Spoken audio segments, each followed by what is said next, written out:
Firman yang meneguhkan tentang mujizat kesembuhan. Saudara, kalau saat ini saudara sedang mengalami sakit penyakit, maka biarlah ayat-ayat firman Tuhan ini meneguhkan hati dan kehidupan saudara. Ada 7 ayat yang akan kita renungkan tentang mujizat kesembuhan. Biarlah ayat firman Tuhan ini meneguhkan kita. Yang pertama, Mazmur 103 ayat 2-3, demikian firman Tuhan. Pujilah Tuhan hai jiwaku, dan janganlah lupakan segala kebaikannya.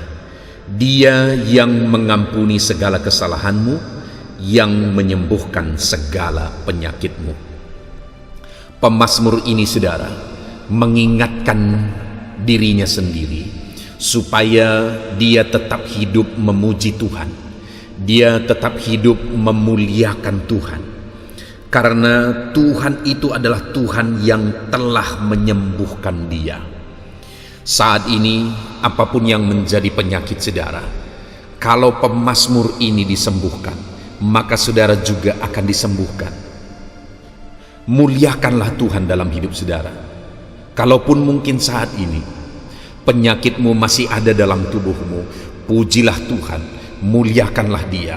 Sama seperti pemazmur ini, ingatkan, dorong, motivasi hatimu, motivasi jiwamu untuk memuji Tuhan, memuliakan Tuhan. Apapun kondisi saudara, sekalipun tubuhmu dalam kondisi lemah, muliakanlah Tuhan. Dia Allah yang bekerja mengerjakan mujizat kesembuhan. Biarlah saat ini hati saudara terangkat untuk memuji, menyembah Tuhan, memuliakan Tuhan, dan biarlah kuasa kesembuhannya bekerja dalam hidup saudara. Ayat kedua adalah Yeremia pasal 33 ayat 6. Demikian firman Tuhan. Sesungguhnya aku akan mendatangkan kepada mereka kesehatan dan kesembuhan, dan aku akan menyembuhkan mereka dan akan menyingkapkan kepada mereka kesejahteraan dan keamanan yang berlimpah-limpah. Saudara, lihat bagaimana luar biasanya kerinduan dan janji-janji Tuhan kepada umat-umatnya. Dia awali ayat ini dengan kata sesungguhnya.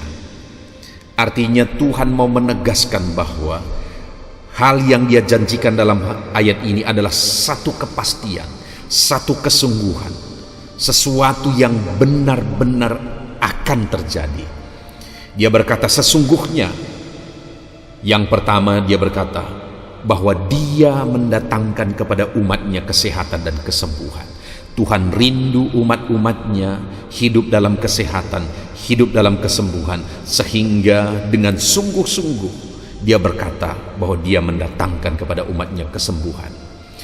Dia ulang lagi, aku menyembuhkan mereka dan menyingkapkan kepada mereka kesejahteraan dan keamanan. Bukan hanya kesembuhan, kesehatan, tetapi Tuhan juga berkata bahwa Dia mau umat-umatnya hidup dalam kesejahteraan dan keamanan. Saudara, saya percaya setiap kita rindu kesehatan selalu menjadi bagian kita. Biarlah saat ini Tuhan mengerjakan kesembuhan bagi saudara, karena sekali lagi dengan sungguh-sungguh, dengan serius Allah berkata bahwa sesungguhnya aku akan mendatangkan kepada mereka, maksudnya kepada umat-umatnya termasuk saya dan saudara, kesehatan dan kesembuhan, bahkan kesejahteraan dan keamanan. Tuhan rindu kita mengalami kesehatan, Tuhan rindu kita mengalami kesembuhan, Tuhan rindu kita hidup dalam kesejahteraan dan keamanan. Itu yang Tuhan rindu bagi setiap kita, saudara. Itu sebabnya percayalah bahwa Allah sanggup menyembuhkan kita, bahwa Allah berkuasa menyembuhkan setiap kita. Ayat selanjutnya, saudara, adalah dari Matius pasal yang ke-19 ayat 2. Demikian firman Tuhan. Orang banyak berbondong-bondong mengikut Dia, dan Ia pun menyembuhkan mereka di sana. Saudara, ayat ini menjelaskan, mencatat tentang bagaimana orang-orang banyak berbondong-bondong untuk mengikut Yesus. Dan firman ini mencatat juga bahwa saat begitu banyak orang berbondong-bondong mengikut Yesus, Ia menyembuhkan mereka yang sakit. Jadi pada saat itu ada begitu banyak orang mengikut Yesus, dan begitu banyak juga orang yang sakit karena mereka memang rindu melihat Yesus. Selain rindu melihat Yesus, mereka juga rindu mengalami mujizat kesembuhan atas penyakit mereka. Dan pada saat mereka datang untuk mengikut Yesus, Yesus peduli dan Dia menyembuhkan mereka di sana. Kalau pada waktu itu orang-orang yang mengikut Yesus dipedulikan oleh Yesus, saudara, dan Tuhan Yesus menyembuhkan mereka, hari ini juga saya dan saudara sebagai pengikut Yesus, kita juga akan mengalami mujizat kesembuhan yang Dia kerjakan dalam kehidupan kita. Ayat selanjutnya, saudara, adalah dari Matius pasal yang ke-8 ayat 5-7. Demikian firman Tuhan. Ketika Yesus masuk ke Kapernaum, datanglah seorang perwira mendapatkan Dia dan memohon kepadanya, "Tuan, hambaku terbaring di rumah karena sakit, lumpuh, dan ia sangat menderita." Yesus berkata kepadanya, "Aku akan datang menyembuhkannya." Saudara, di sini ada seorang perwira di Kapernaum, dan dia punya hamba di rumah, dan hamba itu mengalami sakit lumpuh dan sangat menderita. Dan ketika perwira ini mendengar tentang Yesus, maka dia datang kepada Yesus dan menceritakan situasi dan kondisi hambanya tersebut. Dan ketika Yesus mendengar itu, saudara, Yesus berkata bahwa aku akan datang menyembuhkannya. Artinya apa, saudara? Bahwa Yesus peduli kepada orang-orang yang sakit. Yesus peduli kepada orang-orang yang menderita. Dan kita tahu kisah selanjutnya, saudara, bahwa hamba perwira tersebut disembuhkan secara total oleh kuasa ilahi, oleh kuasa mujizat kesembuhannya. Hamba tersebut disembuhkan. Kalau hamba tersebut dipedulikan, saudara, maka hari ini saya dan saudara juga dipedulikan oleh Tuhan. Datanglah kepada Yesus, bermohonlah kepada Yesus, sama seperti perwira ini. Dia datang kepada Yesus dan dia memohon kepadanya. Demikian juga kita hari ini, datanglah kepada Dia dan mohonlah mujizat daripada Tuhan. Mujizat kesembuhan akan menjadi bagian saya dan saudara ketika kita datang dan memohon mujizat kesembuhan dari Dia. Ayat selanjutnya, saudara, adalah dari Yeremia pasal 30 ayat 17. Demikian firman Tuhan. "Sebab aku akan mendatangkan kesembuhan bagimu, aku akan mengobati luka-lukamu. Demikianlah firman Tuhan, sebab mereka telah menyebut engkau orang buangan, yakni sisa yang tiada seorang pun menanyakannya." Saudara, firman Tuhan ini datang kepada umatnya dengan mengatakan bahwa mereka telah menyebut engkau orang buangan, yakni sisa yang tiada seorang pun yang menanyakannya. Artinya, kepada siapa firman ini ditujukan adalah kepada orang yang saat firman ini ada ditujukan kepada mereka. Orang-orang tersebut adalah orang-orang yang terbuang, orang-orang yang tidak dipedulikan, tidak ada yang menanyakan. Artinya tidak dianggap, tidak dipedulikan, mereka terbuang. Tetapi apa yang dikatakan Tuhan? Aku akan mendatangkan kesembuhan bagimu, aku akan mengobati luka-lukamu. Demikianlah firman Tuhan. Saudara, melalui ayat ini Tuhan mau menegaskan bahwa betapa pedulinya Tuhan terhadap umat-umatnya. Umat-umatnya yang terbuang, umat-umatnya yang tidak dipedulikan, umat-umatnya yang tidak dianggap. Ada Tuhan yang mempedulikan mereka. Demikian juga saya dan saudara.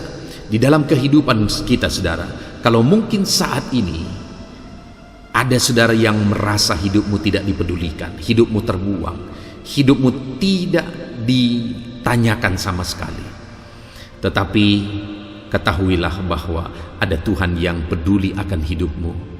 Dia mau mendatangkan kesembuhan bagi luka hatimu.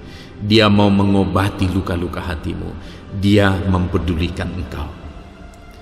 Ayat selanjutnya saudara adalah dari Lukas pasal 6 ayat 18. Demikian firman Tuhan. Mereka datang untuk mendengarkan dia dan untuk disembuhkan dari penyakit mereka. Juga mereka yang dirasuk oleh roh-roh jahat beroleh kesembuhan.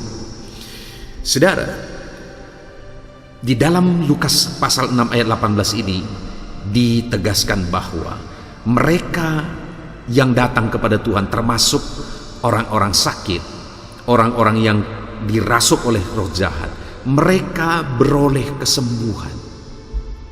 Kenapa? Karena sekali lagi Tuhan peduli kepada orang-orang yang menderita, kepada orang-orang yang terikat. Tuhan mau menyembuhkan orang-orang yang menderita sakit. Tuhan mau membebaskan orang-orang yang terikat.